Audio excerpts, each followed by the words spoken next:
Recording 55. You will hear a phone conversation in which a woman talks to a public transport official about something she has lost. First, you have some time to look at questions 1 to 4.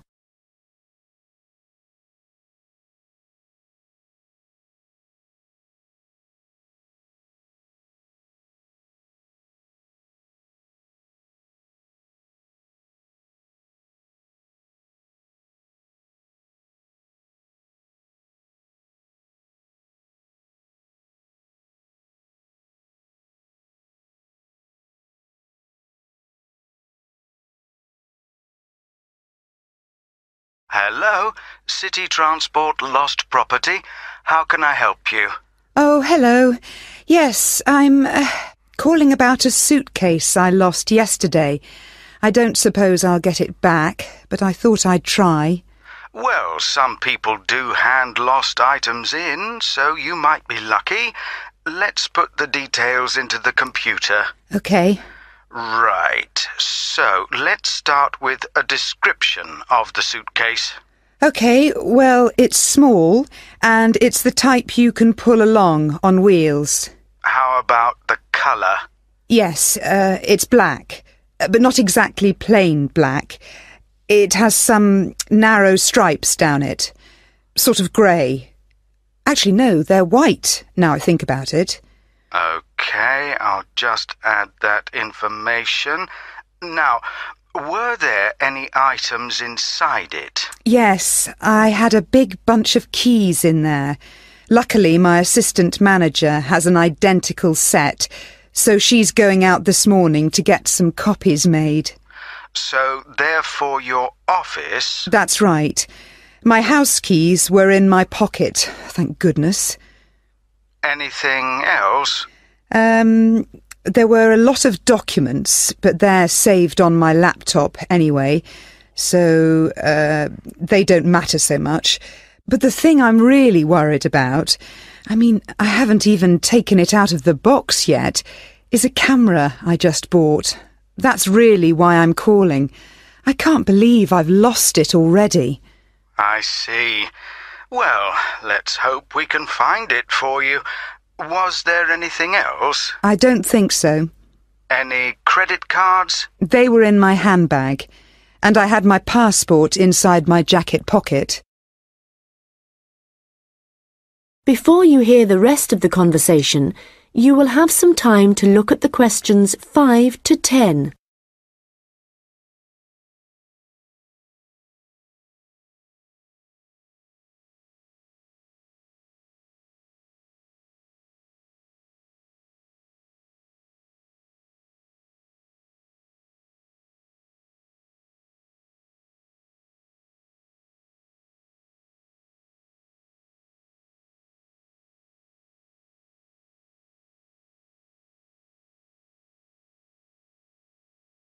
Now listen and answer questions 5 to 10. Money, clothing, any personal items? Let me think. I had an umbrella. It was black. No, blue. But obviously that isn't as important as the other things. No, but it all helps us identify your property and get it back to you. Anyway, I just need to ask you for some basic details about your journey. So it was yesterday, was it? That's right. In the afternoon. Around 2 p.m, maybe 2:30. OK, so that'd be May the 13th. Yes. I was heading to Highbury. That's where I live. All right, and you mentioned a passport, I think. So you were coming from the airport, I presume? Yes, and I was looking forward to getting home so much, and what with being tired and everything, I think that's why I just forgot about the case. And how were you travelling when you lost your property? What kind of transport were you using? I thought about getting the train, but that would have meant a bus journey as well, and I couldn't be bothered. So I decided to take a taxi eventually. That's where I must have left it. Well, that's good news in a way. It's more likely that a driver would have found it and handed it in. I hope so. Well, I need your personal details now. Can I have your full name, please? Yes, it's Lisa Docherty. I'll spell that for you. It's Doccherty. Thank you. And next, if I could have your address, the best address to send you the property if we manage to locate it. Sure. It's number 15A, River Road. And that's Highbury, as I said. Thank you. Just a moment. There's just one final thing. That's your phone number. I guess my mobile would be best. Hang on. I can never remember my own number. OK, I've got it. It's 07979 605 437. Very well. I think that's everything we need at this end. I'll have a look at the data on. That is the end of section 1. You now have half a minute to check your answers.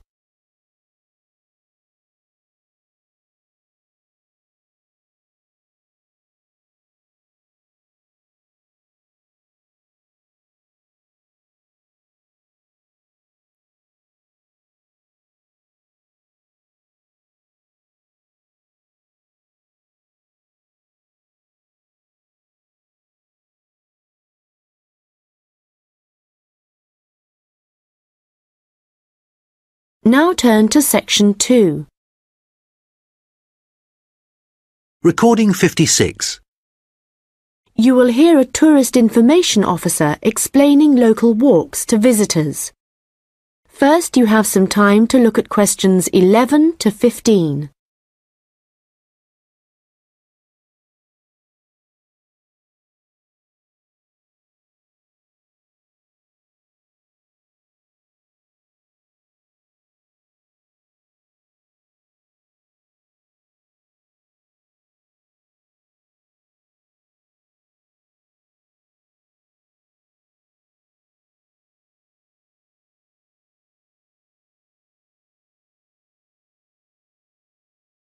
Welcome to everyone here. I hope you enjoy your stay in our village and enjoy the local scenery. I'll tell you a bit about the forest and mountain tracks in a minute, but first, I'll just give you an idea of where everything is in the village. So, we're here in the Tourist Information Center, and when you come out of the center, you're on Willow Lane, just opposite the pond. If you want to get to the supermarket for your supplies of food and water, go right. That's the quickest way, and then turn right at the top of Willow Lane. And it's the second building you come to, opposite the old railway station. If you're planning on doing some serious climbing and you need some equipment, we do have an excellent climbing supplies store just 5 minutes walk away. Turn left once you're outside the Tourist Information Center. Take Willow Lane all the way up to Pine Street. You want to go left along here.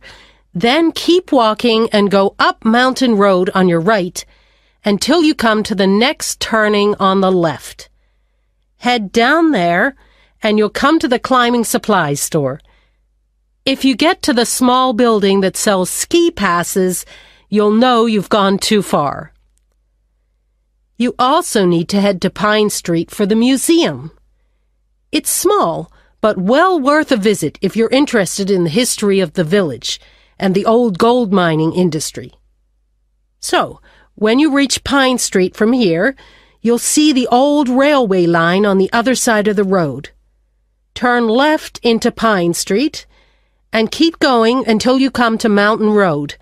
And just past here, the museum will be on your left, just behind the railway line. Don't worry about crossing over the tracks. The train stopped running through here in 1985.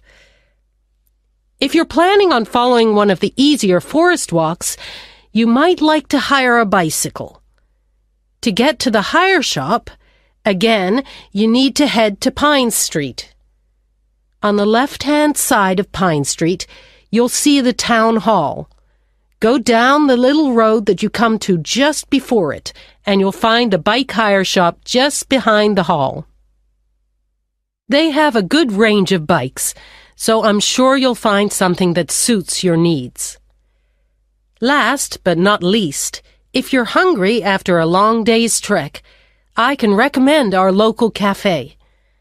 Again, when you leave the Tourist Information Center, turn right and follow Willow Lane until it joins Pine Street. And right opposite, on the far side of the railway tracks, is the cafe. Before you hear the rest of the conversation, you will have some time to look at the questions 16 to 20.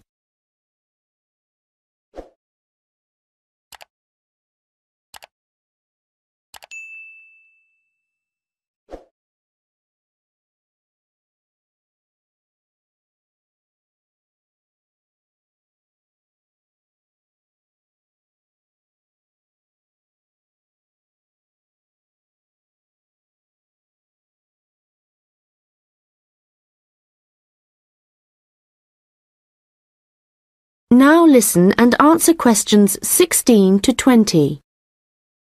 Okay, let me tell you a little bit about the different tracks we have here.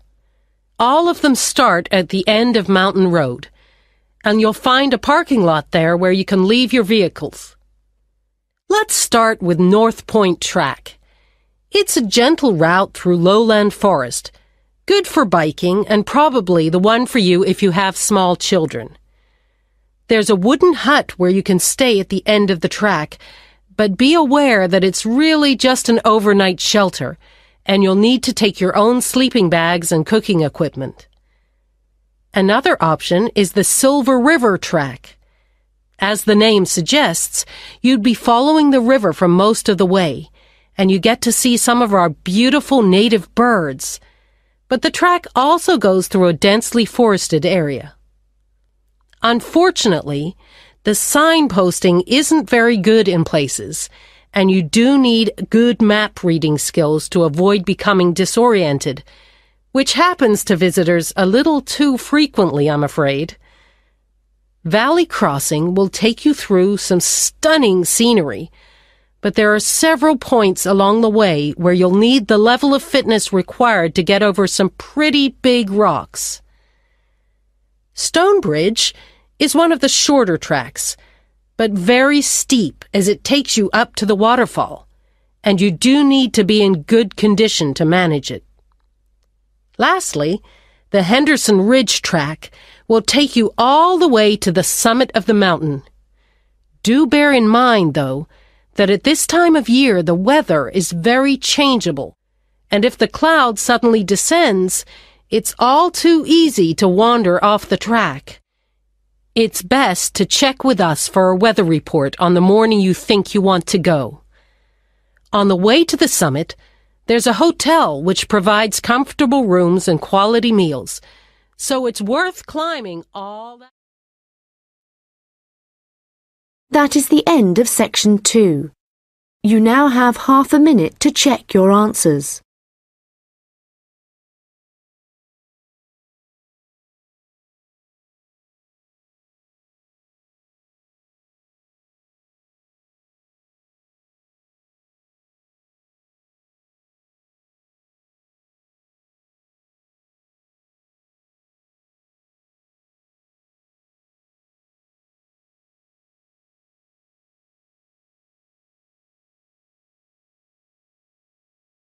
Now turn to section 3.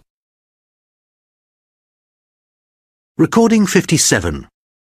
You will hear a student discussing his case study with his tutor. First, you have some time to look at questions 21 to 25.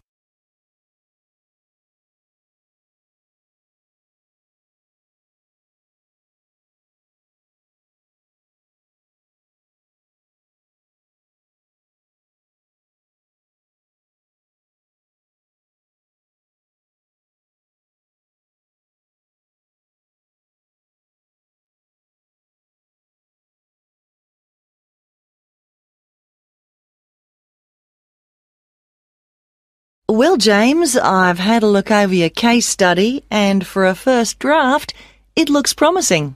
I have to be honest. When you told us we had to write about a furniture company, it didn't sound like the kind of thing that would interest me. But since then, I've changed my mind. Why's that? Well, as you know, Furniture Rossi is an Australian company, still comparatively small compared to some of the high street stores, but it's got plans to expand into foreign markets, so I chose it for that reason. It's going through a transition. It's a family-run business aiming to build a global brand. All right, and you've made that clear in your writing. One thing, though, that I think you've overlooked is why Luca Rossi started a furniture company here in Australia in the first place. Well, he'd just got an arts degree, hadn't he? And people were trying to talk him into an academic profession, but he wanted a practical job, something he thought would be more satisfying in the long run. His grandfather had been a craftsman. He'd made furniture in Italy, and he'd passed this skill on to Luca's father. And, well, Luca thought he'd like to continue the tradition. Yes, that was the motivation behind his decision. And what was it, do you think, that gave Furniture Rossi a competitive edge over other furniture companies? I wouldn't think it was price. It's always been at the higher end of the market. But according to my research, it was to do with the attitude of the employees. They were really focused on giving good customer service. Yes, Luca Rossi insisted on that. Their promotional campaigns also emphasised the fact that the wood only came from Australian forests. But that was the case with their rivals too, so it wouldn't have made them stand out. OK, we'll have a careful look at the content of your case study in a minute, but I just want to make a general comment first before you start writing your second draft. OK. Yes, what I'd like to see more of is your opinion. A bit more critical thinking rather than the bare facts. But it's good to see you've been careful with your referencing this time. Thanks. And I read and reread my work, so I'm pretty sure there aren't any errors with the language. Yes, it's fine. Oh, but there's one other thing I could probably mention at this point. Yes? Well, at the end of term, you'll also be giving a presentation, also on Furniture Rossi. Yes. I haven't given it much thought yet. Understandably, but while you're writing the case study, I'd recommend you think about what kind of information would be suitable to use in your presentation. Remember, the last time you gave a presentation on a company, you spent a considerable part of the time providing the audience with financial data. But they probably needed to hear more about company strategy. Yes. I did concentrate rather too much on the figures. I'll make sure there's a balance this time. Good.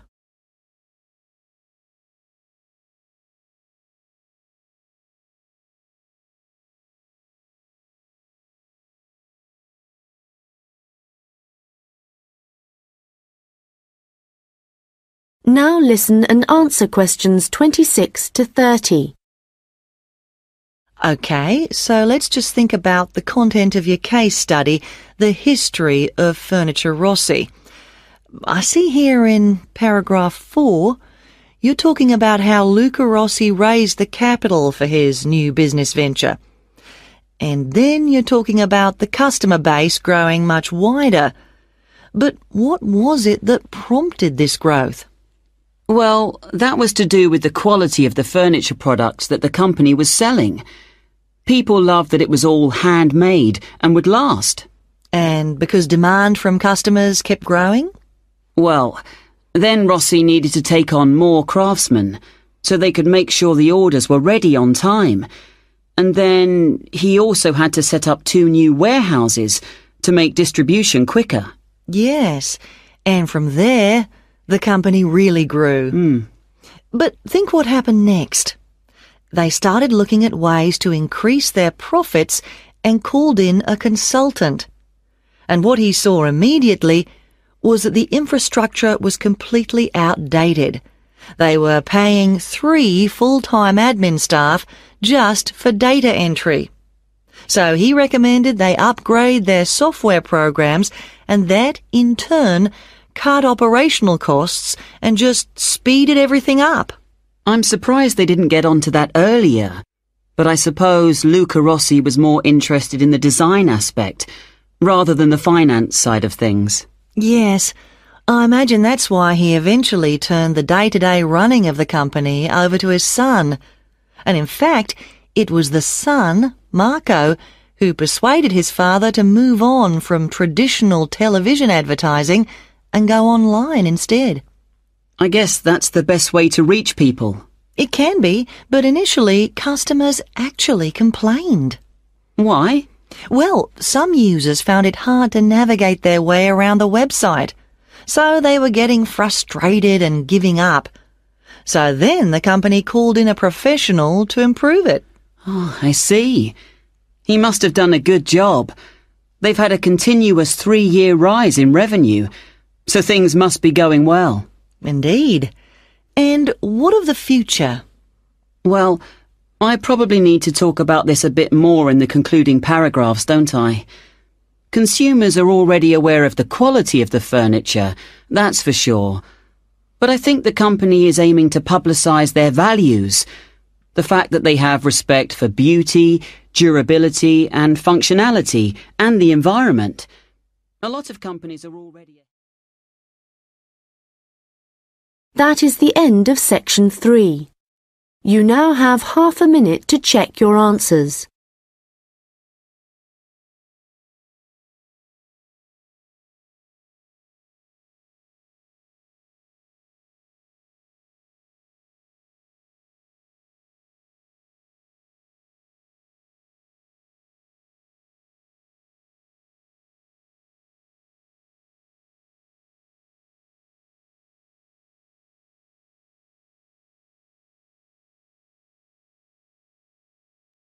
Now turn to section 4. Recording 58. You will hear a lecture about rock art. First, you have some time to look at questions 31 to 40.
Now listen carefully and answer questions 31 to 40. Hello everyone and welcome. As part of this series of lectures on the development of early humans, today we are looking at rock art, the paintings and drawings produced by prehistoric peoples as they spread across the continents. If you've been lucky enough to look at a piece of rock art close up, you will know it's an experience that makes you wonder about the passage of time and our own history.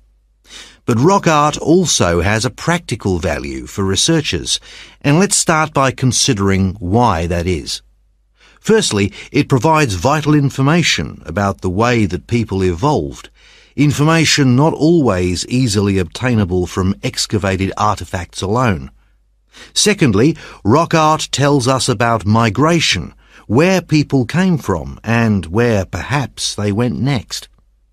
Rock art is found all over the world, and this in itself is not surprising. But what is rather amazing, you might think, is how similar some images are, whether you're looking at a rock face in South Africa or standing inside a cave in Spain. Let me give you an example. When our ancestors drew humans, they would often draw them as stick figures. But if they drew a face, then the eyes were almost always very prominent, very open and wide. And of course, animals are very common in rock art. But one animal which is very interesting to researchers is the lizard, because whenever you see a prehistoric painting of one, it's depicted either in profile or looking down on it from above. And these drawings are produced by people of totally different cultural backgrounds. Amazing. But how can this be the case, that similar artistic styles exist in such distant locations? In the past, archaeologists believed that trade must have brought people together, and that it gave them the opportunity to observe each other's culture, including art styles. But this didn't prove to be the case. Recently, researchers have come up with a new theory. They believe that the brains of our ancestors evolved to notice certain images before others, and this was important, actually essential, because in an environment full of constant danger, it was necessary for survival. So the need to quickly recognize things that could be helpful or harmful could have had a great influence on rock art and explain why some images are more common across cultures than others. Later on, there would have been other reasons why communities produced art, certainly for spiritual and social purposes, and no doubt for political ones too, as different tribes looked for allies and struggled against their enemies.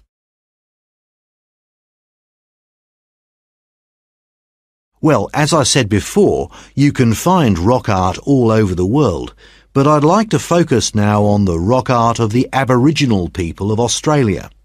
The images that survive in this part of the world span at least 20,000 years. In fact, the Aborigines were still practicing this art form in the late 18th century when the Europeans began to arrive, and certain images point to the contact between them. For example, the Aborigines began to draw ships which they would have seen along the coast. It's hard for us to imagine what they must have thought when these first began to appear. Another image that is evidence of European arrival is that of horses, an animal that would have been very alien to the Australian landscape. It isn't actually known how many sites there are across Australia where rock art can be found, but unfortunately we do know that much of the art is being lost to us. Erosion, of course, is one of the key reasons for its destruction, but human activity is also increasingly responsible. Since the 1960s, industry alone has destroyed around an estimated 10,000 pieces of art. At this rate, in 50 years, half of all Australian rock art could have disappeared for good. Vandalism is sadly another factor, and although most people, I believe, would wish to preserve this art, I'm afraid that tourism is another reason why the art is disappearing. In some cases, the art is damaged when people...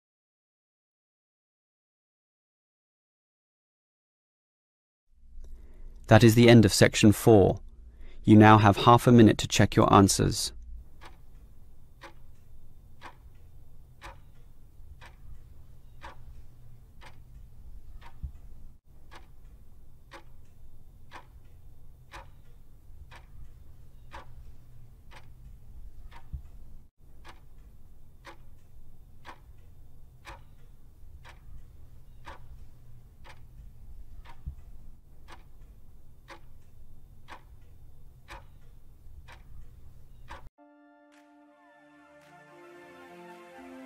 That is the end of the listening test.